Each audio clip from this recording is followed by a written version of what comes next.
G'day viewers and welcome back to Blokesworld. We're at the pointy end of the competition. That's right, today is Sunday. It's the Hare Scramble, where we've turned 2,000 riders down to 500, and out of this 500, maybe 4 will finish. We've got 25 checkpoints, 4 hours to finish the race, and we're racing around an iron mine. Check it out, they're all lining up. Got Taddy over there behind us doing some Red Bull TV. Stick around, get on the phone, ring your mates, go crazy, because this is going to be the best half an hour of television you have ever seen. This is Blokesworld Erzberg road trip. Enjoy.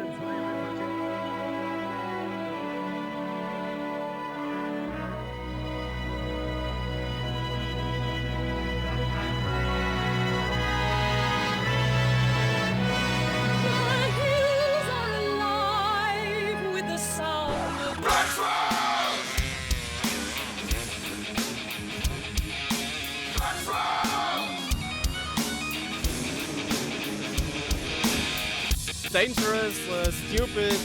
Erzberg, this is a crazy race, right? This is like the calendar month of the year, this one.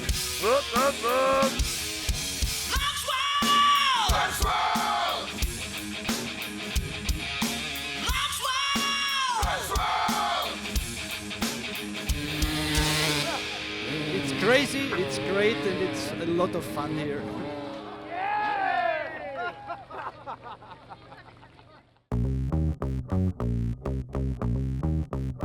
G'day viewers and welcome back to another fantastic episode of Blokesworld. We're still in Austria, we're on an Erzberg road trip, and on tonight's episode we're at the pointy end of the competition. We're at the main race where we've whittled down over 3,000 dirt bikers to find the 500 that are going to take on the Iron Giant. And the Iron Giant is an Austrian mine. That's where we are this week, and this mine works basically 51 weeks of the year and shuts down for one, so Red Bull can hold this race. But first up, let's meet Sam Byrne, an absolute legend in the enduro cross scene. He comes from England and trains with the man himself, Graham Jarvis. Right now, let's go meet a great pom.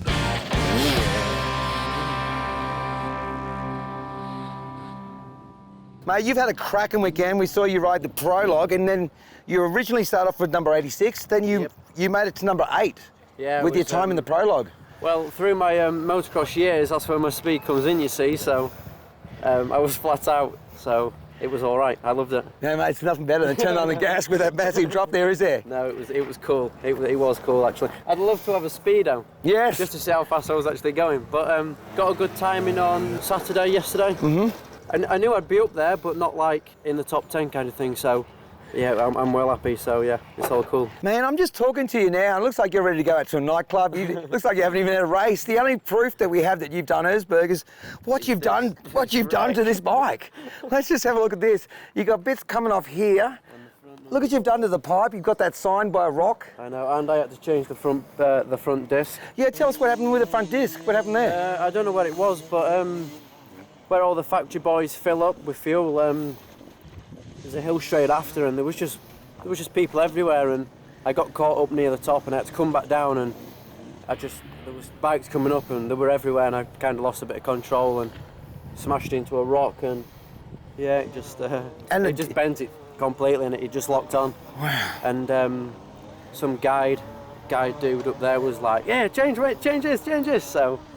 That's amazing, isn't it? So the guide has come up, taken his off and put it on yours. That's awesome. So I was there for like half an hour. Oh, mate, that is amazing. But yeah, it was all good. The ones in England are totally different to this. It's nothing like this, so hopefully we'll go back to England and it'd be a walk in the park, basically. It was all right until the brake went. So let's go through. So you got a smashed up pipe, you got no tyre, you got no brake, and you got no starter. So you had to kick it all the way across. Yeah, since we'd go. That is insane. I kicked it off the line and that was it.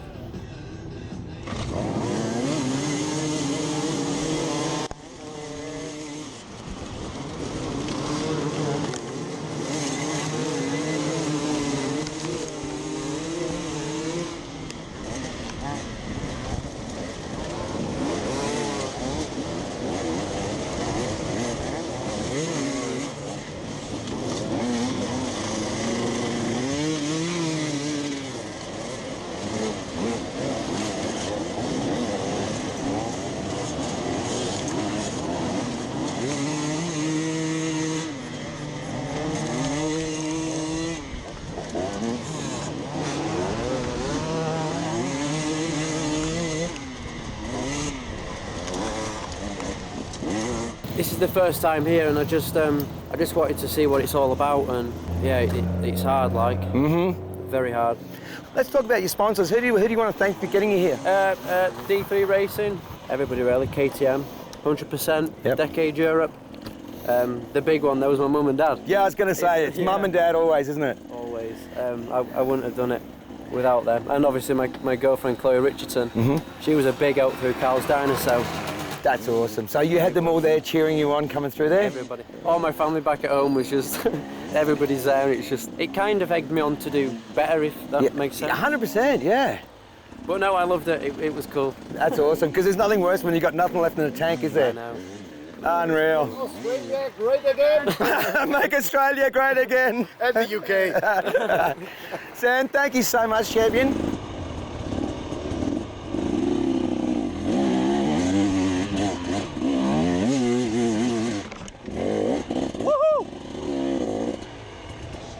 Well, there you go. Not a bad bloke for a Pommy, eh? And boy, can that kid ride. Anyway, stick around. We've got heaps more Blokesworld coming up after these messages. That's the line. G'day viewers and welcome back to the Austrian Erzberg series. I hope you're having as much fun as we're having doing our green screen throws right now. But anyway, right now we're going to a town called Salzburg, which is kind of famous for being in the movie The Sound of Music. And I tell you what, this place is beautiful. And they've got a massive castle there in town. Camera 3 and I decided to go check out this castle. And by the time we got up there, from nowhere, an instant European hurricane came and wrecked our day. Look how beautiful it is. We are about to get on from a great height. Well, after surviving a mini cyclone at the top of the castle, we had to make our way to the Red Bull Academy, a massive sports academy in Salzburg, which basically trains all their athletes from soccer and ice hockey. I lied and said, hey, ice hockey, Blokesworld, we can skate. And before I know it, we got an interview with the Salzburg Red Bulls, a legendary ice hockey team. Check this out.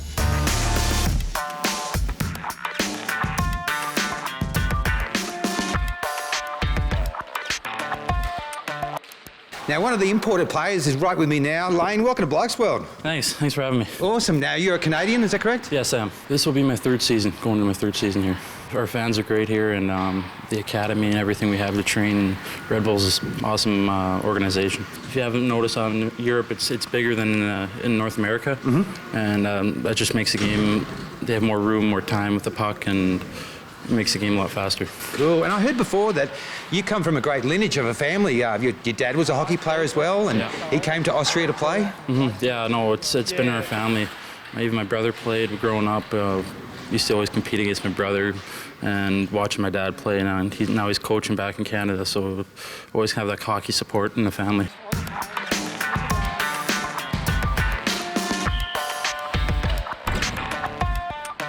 Well, viewers, I'm here with the head coach, the engineer of the Red Bulls. Welcome to the show, Greg. Oh, thank you very much. Awesome. Great watching you out there. You're moving around like a strategic chess pieces, aren't you?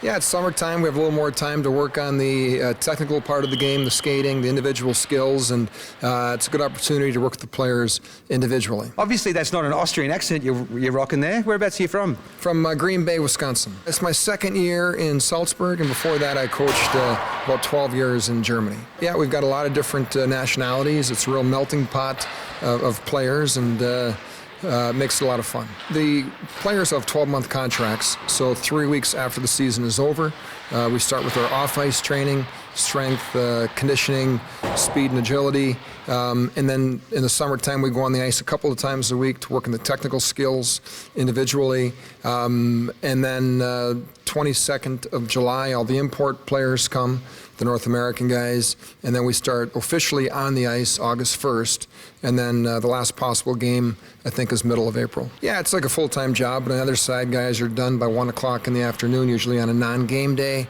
and we get the chance to play a sport that was made for kids and get paid for it, so we're very fortunate to have this kind of a hobby as a job. The development program here is fantastic, isn't it? Yeah, and we have Herr Mateschitz from Red Bull to thank for that. They've just done so much for the youth programs here in soccer and hockey, and this is probably one of the few places in the world that have these kinds of facilities. The Czech national team is here training for the week, and it's always good to have an exchange program with other countries. We can always learn and improve. Well, we've had a fantastic time here. If our viewers want to watch some games, you've got games on YouTube. There's a website as well they can check out and about the team. Yep, there's on the EBEL website, you can watch games live. I know my folks watch the games live back home. Yep. A little bit different time zone. You might have to get up at 2 o'clock in the morning or watch them early in the morning because of the time difference, but the games are broadcast live. Oh man, we've had a great day here. Look, Guido's looked after us. Look, these aren't coming off. It's going to take surgery to take this off. We've had a great time. Once again, thanks so much, Craig. Thank you much. Cheers. Take care. Coming up next, viewers, we're heading back to the Iron Giant, where Ado gets to meet his enduro motocross idol, Taddy Blazouziak. And we continue the Blokesworld Challenge. So, while I head down the hill at a rapid pace, you're going to a commercial break. See you after this. Hello, I'm Lane. I'm from the Red Bull Salzburg, and you're watching Blokesworld. G'day viewers, and welcome back to the Blokesworld Erzberg, Austria road trip. Right now, we're going to introduce you to some motocross royalty. He's from Poland. His name's Taddy Blazouziak, and no one has won this event more than this bloke. I tell you what, no one makes riding a dirt bike look as easy as this guy. He's an absolute legend. He is the king of Europe. I tell you what, he's the king of Red Bull. His name's Taddy B, and I got to meet him. Taddy, welcome to Australian television. Thank you, yeah. Oh, mate, we came here in 2009 on your third win, and it was one of those years where it was like a really, really hot day. Kind of like this weekend, huh? Yeah, I remember 2009 pretty good, so yeah, you know, to be honest, I like it better when it's super hot and like, you know, just gnarly out there. So I like them days. So hopefully, you know, for this weekend, you know, some hot weather for the boys, and we'll see them sweat, right? Yeah, excellent. And you're not here this weekend riding. You're here as an ambassador. Is that correct? Yeah. I'm not riding. I'm not racing this weekend. I'm here just helping out the team and just hanging out, just having fun. Awesome. And if you were to explain to our viewers out there, what's it actually like to start on the starting line and take off? The first section, like, just getting out of the mine. Yeah, I mean, it's, you know, Erzberg, it's that crazy race, right? I mean, it's, I don't know, it's hard to explain, right? Hard to like put it in words. I guess it's like kind of the motocross start that, you know, you got them 50 guys that not all of them basically know what they're doing. Like, you know, some of them just going wild. Yep. And then, you know, like, it's so unpredictable. You know, if you don't get the start with all the dust and everything, it is a crazy race for sure. So, when you're there at that line, you're just hoping for that whole shot, and you know, all I was thinking of just trying to like check out and, you know, race on my own race. So yeah, it's a very special place for sure. Do you set your head up going, right, okay, now I'm at Carl's, now I'm at Dynamite? To be honest, I just race hard all the time, you know. I like, of course, like you have to think about the energy, you know. You can't go all out. I mean, it's a 3-4 hours, depends on the year, or like 2 hours, whatever. It's still a long race, you know. It's like pretty brutal. So you have to kind of like ride, you know, don't ride too hard at first, but still like the pace is super high from the beginning till the end. So it's hard work. Every single win, you know, here it takes a lot. So a lot of preparation, a lot of work, and a good ride. You know, like you need to put all the things together so you don't waste energy. So it's not an easy race for sure. Well, there you have it, viewers, some royalty on Blokesworld. Anyway, right now we're going to cut to round 2 of the Blokesworld Challenge. Now, if you missed a couple of weeks ago, Camera 3 and I have got this challenge going. We have 3 different events. We've got the rail slide, toboggans, and the mountain cart. Now, Camera 3 has already taken out the first round, toboggans. And tonight we're looking at the rail slides, and what we're fighting for is who flies home in what. If I lose, I'm gonna have to fly home in a kilt. And if I win, Camera 3, he has to fly home in a Chewbacca onesie. Anyway, enough of the big talk. Let's see who's got the need for speed.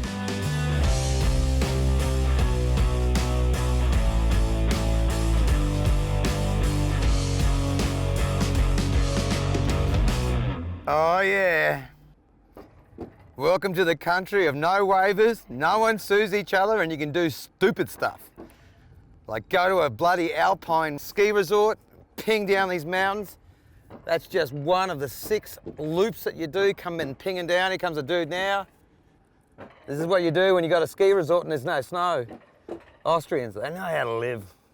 All right, it's time to set a new lap record. Remember, viewers, the #1 rule of the Blokesworld Challenge is you lift, you lose.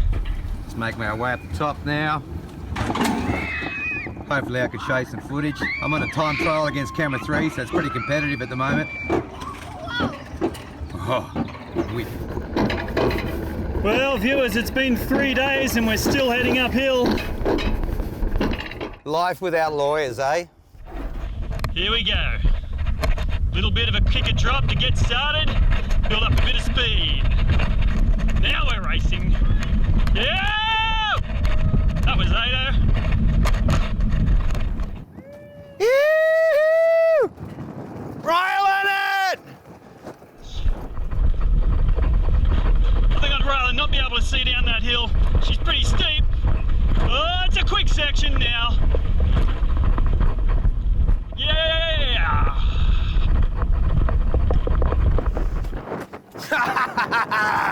Woo! All right, it's a fast section near the bottom now. It's telling me to brake again. Trouble is, I don't speak German, so I don't know the German word for brake. I was going to do a post, but it's just too much fun. Absolutely ripping. Woo! Here we go, at the end now. Oh, that's a quick stop. Yeah!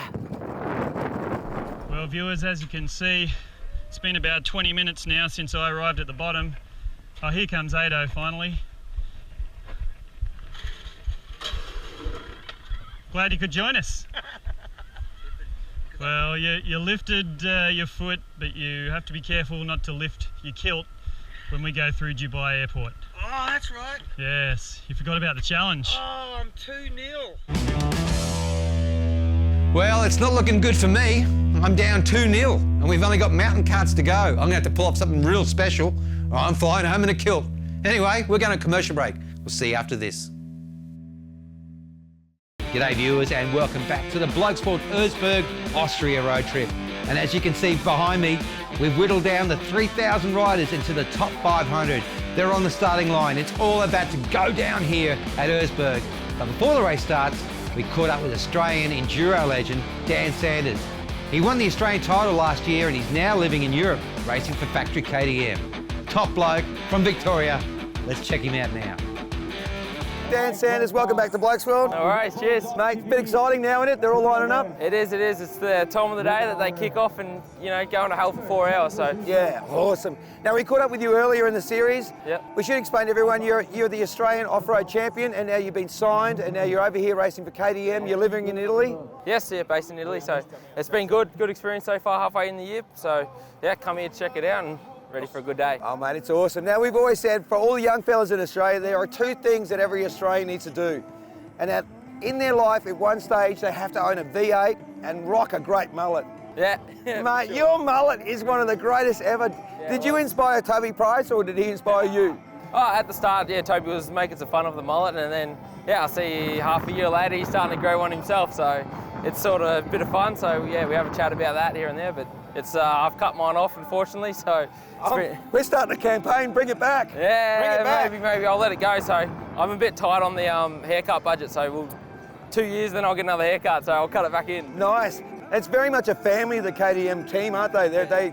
They look after you, they feed you, they make sure you're all good in the head, and you know, they're your new family when you're over here, aren't they? Yes, for sure. They make it so easy for you anywhere around the world. The KTM family's, you know, the best to be in, and you're always welcome wherever you go around the world. Yep. Now, just pretend we're at the Melbourne Cup and I gave you $100. Who would, and you had to give two $50 bets. Two $50 bets.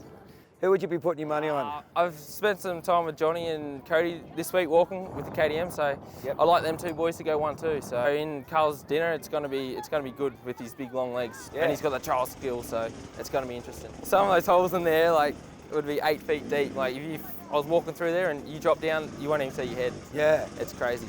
Mate, and how exciting is this? This is like the ultimate blokes pit, isn't it? It's like, if anyone has a bucket list out there, this should be sitting at #1. Yeah, that's it. You have Fink in Australia and Hatta, but to come here, it's like beer fest and everything all in one and bikes, and it's nuts, so good. And it's weird too, because you'll be drinking beer and you'll be walking around and you'll be talking to people who don't even speak English. I don't speak French or German and that. It's kind of like the UN of dirt bikes. Yeah, it is good. It's unreal. Yeah, awesome. And have you got plans to come back, maybe race this one year? Yeah, so this is what my plan was, to come here, check it out, and see what I have to really train for. Then I think over a couple of years I'll get the technical skill sorted, and I'll come here and give it a crack. Because no Australians finished this race before, so it'd be cool to be the first one to finish. Well, that's what I thought. I thought this must be like how rugby league players aren't allowed to ride motorbikes. Yeah. I was wondering if it was in your contract. No, you can't ride Erzberg. No. We have to train for it. It's good for our racing and stuff. So.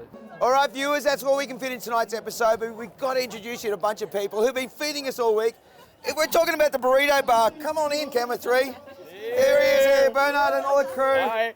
We've got a special present for you. We have these wallets. They're for our TV show, Blokesworld. So next time when you're staying at the bar and they don't serve you, you just open up your wallet and go, voila. Yeah!